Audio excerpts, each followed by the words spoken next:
স্বাগত বাংলা নিউজ 24 এর শীর্ষ 10-এ। সঙ্গে আছি আমি মাহমুদুল হাসান। এক নজরে জেনে নেব দেশ বিদেশের আজকের যত গুরুত্বপূর্ণ খবর। মানবতা বিরোধী অপরাধে শেখ হাসিনার বিরুদ্ধে রায়কাল, নারী হিসেবে অনুকম্পার সুযোগ নেই বললেন প্রসিকিউটর।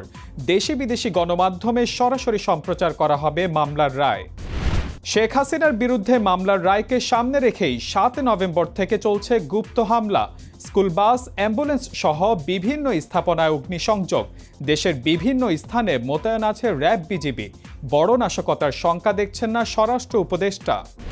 পরিকল্পিতভাবে একটি মহল নির্বাচন পেছানোর চেষ্টা চালাচ্ছে, অভিযোগ মির্জা ফখরুলের।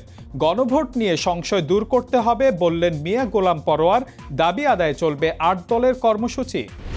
রাজনৈতিক সংকট নিরসনে ইসির সঙ্গে 12টি রাজনৈতিক দলের আলোচনা। ফ্যাসিবাদের দোসরদের নির্বাচনের বাইরে রাখার জোর দাবি। সুষ্ঠু পরিবেশ তৈরিতে রাজনৈতিক দলগুলোর সহযোগিতা চাইলেন ইসি। হাব ভাড়া দেওয়াকে কেন্দ্র করে ছাত্র শ্রমিক সংঘর্ষের জেরে বরিশালে পরিবহন ধর্মঘট।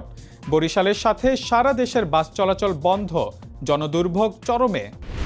অবৈধ পথে ইউরোপে যাওয়ার চেষ্টা। লিবিয়া উপকূলে 26 যাত্রী নিয়ে নৌকাডুবি। 4 বাংলাদেশের মরদেহ উদ্ধার। 15 নভেম্বর থেকে নতুন পোশাকে দেখা যাচ্ছে পুলিশকে। আপাতত মেট্রোপলিটন এলাকায় দায়িত্বরত কিছু কর্মকর্তা পেয়েছেন এই পোশাক।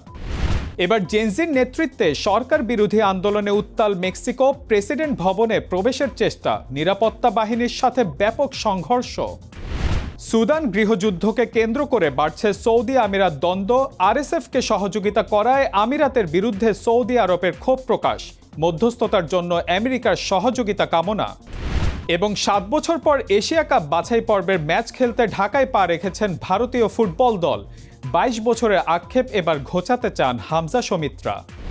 আজ এই পর্যন্তই। সবশেষ খবর সবার আগে জানতে ভিজিট করুন বাংলা নিউজ 24 এর ওয়েবসাইট, ইউটিউব চ্যানেল এবং ফেসবুক পেজে।